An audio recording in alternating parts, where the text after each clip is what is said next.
Thanks very much, Kathy. Thanks, Nicole. I'll just get myself set up and share my screen.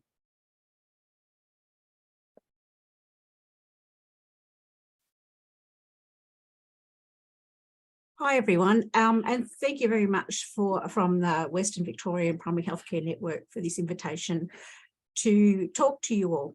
My name is Kathy Basterfield. I'm a speech pathologist, and it sounds a bit scary to say that I've actually now got 35 years experience working with people with multiple and complex needs, and more specifically with people with intellectual disabilities. However, over the last 18 years, I've actually been writing and developing what we call Easy English. And my business actually employs 8 staff these days, and we write content for a range of different people, but particularly looking for people who do have difficulties with their reading and may also have an intellectual disability. My website is there for you to see. Before I get going, I'd just also like to acknowledge the traditional owners of the lands on which we gather and are coming from, both past, present and emerging. I'm coming to you from the lands of the Kulin, the Bunurong people of the Kulin Nation, which is actually southeast Melbourne. So about where I'm coming from and what we actually do. So we're actually a specialist service. We're Australian based, but we actually do work internationally. We've been doing some work in South Korea, we've been doing some work in Singapore, and we're reaching out to the US, the UK, and South America. And the vision that I have for my business is that it's a society that actually includes people with low literacy, which we know as people with lots of with intellectual disability. And to have as part of that quality, meaningful, easy English that meets the needs of the intended reader. And some of you may have seen some content out there. And what I want to really emphasize is the importance of making sure that we have quality, well-developed content. Because just like everyone else, that if it's something that actually doesn't look good, that doesn't actually do what you want it to do, people are just going to throw it away. So just where have we come from? So I've been running this business now for 10 years. And last year we were privileged to be acknowledged for some of the work that we've been doing in this space. So I wrote the original guidelines that we used for Easy English back in the mid-2000s. And this is a culmination of some of that work and the work that I've been doing for the last 10 years. And so we've been acknowledged last year for the work that we did in Victoria here, particularly on creating a lot of content in the health literacy space around COVID when we had all our lockdowns. We've also been acknowledged for being the most outstanding communicator in the NDIS sector. And last year I had the opportunity to go to the UK where we were awarded an international award for being the most outstanding communicator in the disability sector, particularly around the work that we do in Easy English. And I've just come back from Vienna, where I've been able to talk to lots of other people about access and inclusion.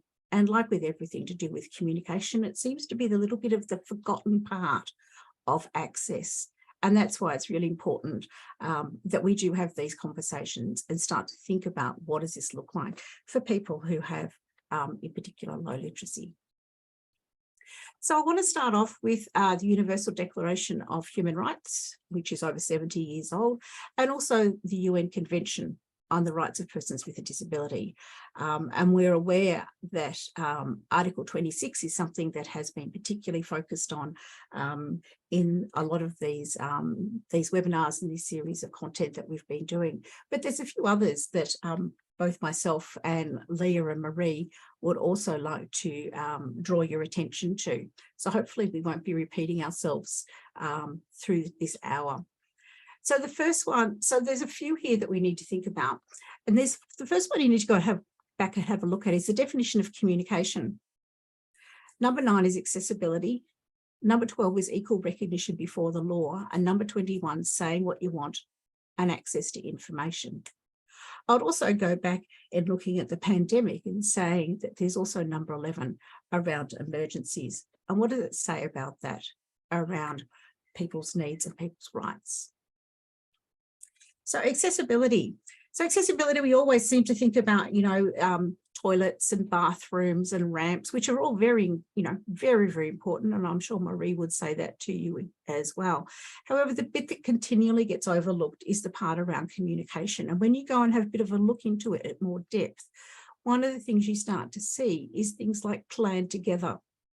And the work that we do does involve the people who actually require it. We listen to what they actually need.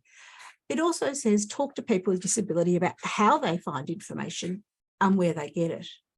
And I have to say, in the 18 years that I've actually been writing and creating Easy English, there is not one person with low literacy who's ever said to me, put it on a website. So we need to rethink that. We need to go back and re-establish, well, where do we put information when people don't want it or don't see an internet and don't use the internet? It also says write in everyday words, use sign language and use sign interpreters, and they must be easy to read, and you must also have access to Braille. So how much are we actually doing? Because Australia is a signatory to this. So what are we doing? How are we measuring these things? Article 12, or in what we write in Easy English, Article 21 or Part 21, you have the right to information and the right to speak up, to say what you think. It's very difficult to say what you think if you actually don't have any information that you know about, so that you can make those decisions and choices. And these are just some of the different ways that you have a right to access information. And in particular, we're going to focus in on the one that talks about easy words and pictures. But this is not the only way that people need access to information. Different people have different needs. You get it at the same time as other people. There is no point in waiting a month or 6 weeks after a medical appointment or information that you need, and 6 weeks later you finally get some facts about the decision that you needed to have made 4, 5, 6 weeks ago. You have the right to use other ways to talk. And then we need to think about all these other means of communication, of TVs and computers. And you need to be able to access these too. And you may have different needs. And it's us as services that need to make sure that those changes are there. So it's not pushing it back onto the consumer who actually needs to make the change. They need to, well, hopefully they don't need to tell us, but they need to have the opportunity to access in the way that they need. So where do we go to from here? What we do need to start looking at is the 2021 Australian Commission on Safety and Quality in Healthcare. This is something that has been driven and created by the Australian government, and it's through their Safety and Quality Healthcare framework. And what they talk about in healthcare and in health literacy is that there's 2 parts that we need to think about. First of all, there's the environment in which we engage and the individual's health literacy. Mostly when people think about health literacy, they think about just the person's health literacy. But in fact, it's far more than that.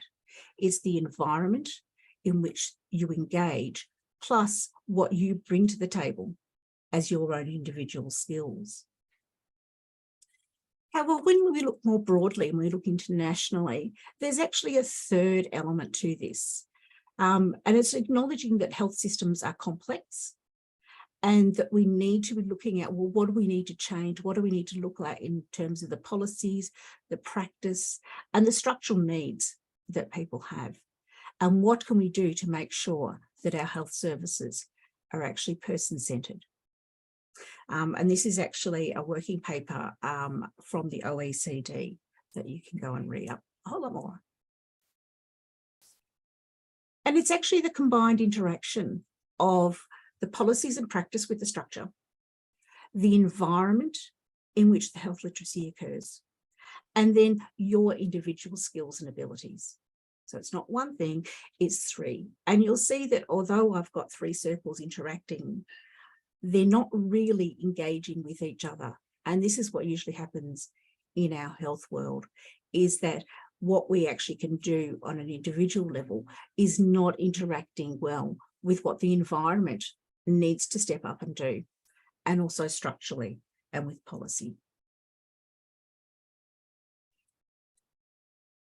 So what are the sorts of things we need to think about in the health literacy environment? Well, there's a number of things that every clinician needs to be thinking about, and thinking about it from what you bring to it. So first of all, we need to be thinking about your relationship with the consumer. And then if they have supports around them that they bring into that health environment, what the relationship is with the family, and where supported decision-making may sit in that space versus independent decision-making.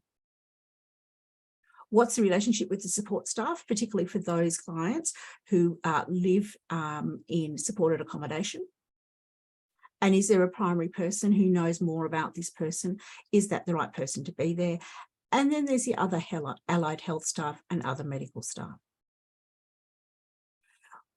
We need to bring to this conversation in our environment cultural awareness. And it's not just thinking about First Nations people. It's not just thinking about people of English as a second language.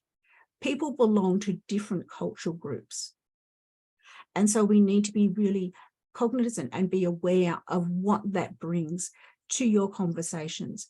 You might identify as being part of the disability community, and what cultural things do you bring to that? What about those who belong to the LGBTIQ+ community? How does that affect the environment in which you engage in your medical conversations? There's also something else that you as the practitioner needs to be thinking about. One of the very big things you need to be thinking about is the choice of words that we use. It's very easy to trip over the words that we use with our colleagues and use them constantly, lots of those big words. However, we can't assume that anyone else knows them.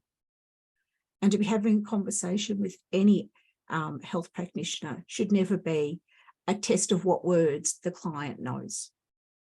We need to be engaging and using the words of our listener, of our consumer. We need to think about the length of sentences.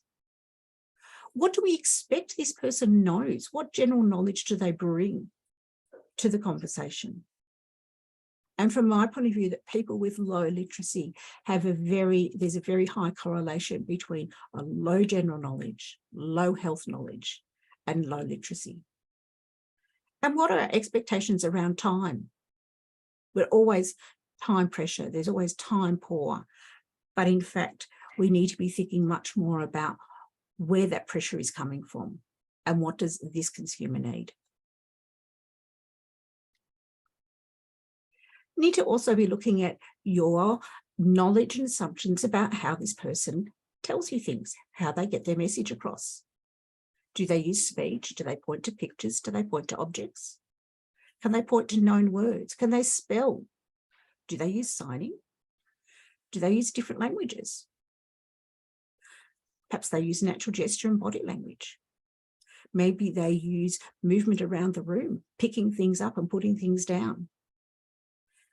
Are you certain that you actually know how that person gets their message across? And what are some of the things you need to bring in that space?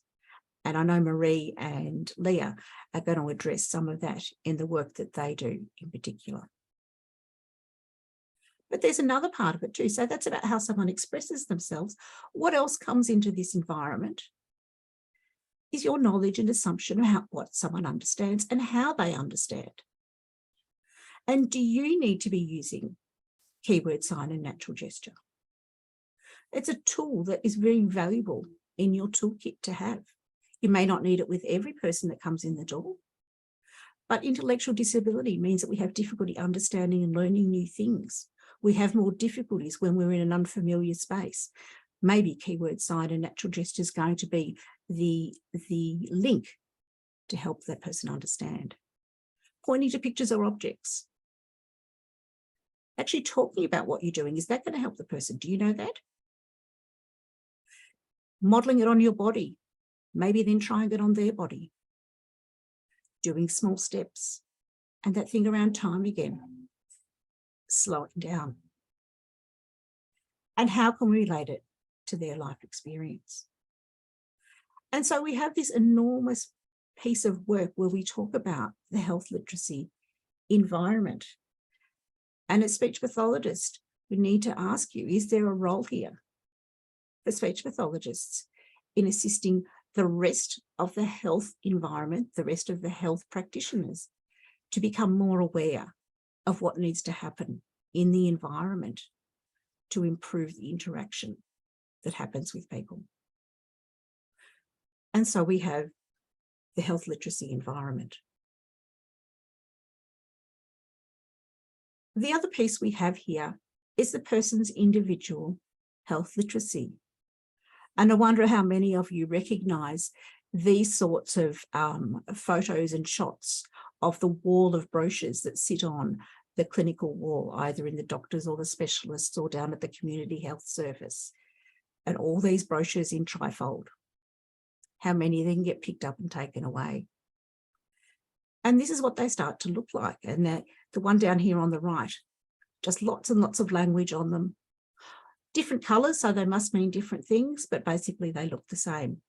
There might be a picture on them, but they're very, very small. And when you open up, they're full of words. Or you get this. And this is to help you become more person-centred, more individualised, being able to direct your own healthcare. What assumptions are being made about your skills and abilities if this is the sort of information we're being handed as patients and consumers of our own health needs? Fact sheets, preventative health information, anything and everything that you can imagine we need to learn is usually presented in this sort of style. How many people can actually engage with this information? And so there is some data out there. And I was actually at a presentation being done by Professor Richard Osborne from Australia at the WHO back in December. And our Assistant Health Minister was part of the introduction to that. And she actually said, and this is accurate data, of course, only 2 in 5 people can actually manage their own health information with their health literacy skills. So 60% of people do not have the literacy to manage a range of day-to-day health literacy information. So we ask ourselves, how useful is this information? One of the really interesting things when you look at how people are actually engaging in content and you're asking them to participate is Professor Osborne has actually spoken about how if we only use surveys in standard language and standard layout, we're only talking to the people who can manage and read that. You're not talking to the people who actually need more assistance. So let's just have a quick look at that literacy data. Now, normally I have a graph, but we don't have time to go through it. So this is our representation of what happens with our reading skills. So all those blank spaces. Now, it's not a hard and fast rule line. Depending on the topic, that may vary a little bit. But basically, 44% of adults in Australia do not have the literacy to manage a range of day-to-day reading tasks. That does not include rural and remote Aboriginal people. It also does not include anyone in an institution, which includes people who live in group homes. When we think about numerical ideas like things like over and under and tomorrow and yesterday, there's fewer of us that can manage those day-to-day numerical tasks. Health literacy has lots of numerical ideas in it. And here we've got only 2 in 5 people can read and interpret day-to-day health information. So maintaining and using content in the way that we have been doing does not meet the needs, not only of people with intellectual disabilities, but also many more people in our general community. So if I take you back to that idea of universal design, that if you actually think about what do most people need, it's actually something that is going to benefit more and more people. Because these are also people who do not have the literacy to manage a range of day-to-day reading tasks. This is actually some photos from a program from the SBS 18 months ago now called Lost for Words. And none of these people have the literacy to manage a range of day-to-day reading tasks, let alone health information. So it's a really hidden disability. It's a hidden problem that none of us are addressing in the right way. And I want to just go back to that idea that access to information to participate in your own health journey or any journey is not about being a reading test. I don't want to know how many big words you know or how many complex phrases you know. It's about what are the skills that we actually have that we can bring to the table today. And the more information you give someone, the higher the thinking that needs to go on, that makes it much, much harder for people. And this is where we've got to in writing our easy English. And what I just want to finish off with are some examples. Now, there are consumer engagement with all these projects, but I don't have time to go through them. But these are just some examples that you can go and find on the website. You can download them and use them for free. So this is like a survey. Okay, this is from Australian Women Against Violence Alliance. The Australian Women Against Violence Alliance. And this is what a survey might look like. You know, collecting information from people who do not normally have the skills to engage. You can see there's very few words and there's only 4 images on a page. You need to be able to talk to someone, and here's what we created for their content so that people would actually engage better and find it. One of the things they've actually got here is an app called Sunny. Sunny is a domestic violence tool that people can actually go onto with very simple words. It's not in easy English, but it's got very simple words. The people who actually created it had been to our training, but we were not involved in creating it. As part of doing it, we usually find that there's content that is assumed knowledge. And so in creating this survey, we actually created 2 books that you can go and use and download. What is violence? And here's just some examples from book 1 about the type of content that sits there. So this is the section on about how a person makes you feel. And then at the end of every section, we've got this highlighted point. There's the actual word that maybe the clinician might use, or they might hear it when they go to the police, but we've explained all of it before we've got there.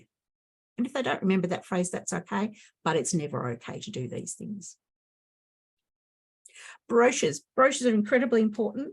Brochures tend to be an evolution where everything gets put into it. Brochures need to be in bifold when we do them in easy English, because then it's just a simple book. So this is Syndromes Without a Name, and they had a set of 4 created. You can go to their website, you can download them.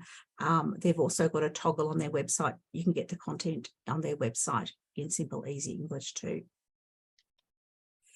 This is some work we did pro bono. So this is where we received the award from Victorian Business Awards. So these are just some of the things we did for COVID. So you can see when you actually get to see it on a website, it's the only way we can get it out.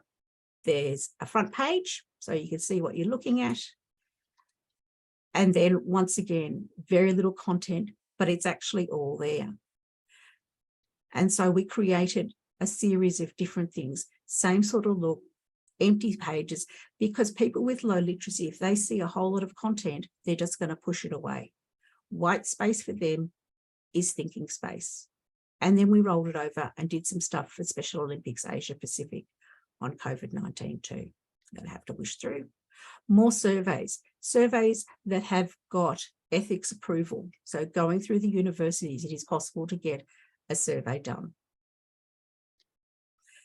Disability action and inclusion plans. It's lovely to see them actually include the need to access information in it.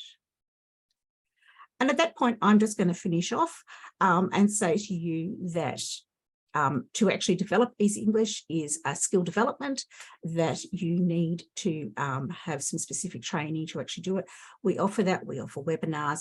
We also have our team of staff who actually happily like writing projects of your content. So they'll take your complex content and they will simplify it so that they can so that you can then use it with your community of users. Thanks very much for your time, and I look forward to any questions at the end.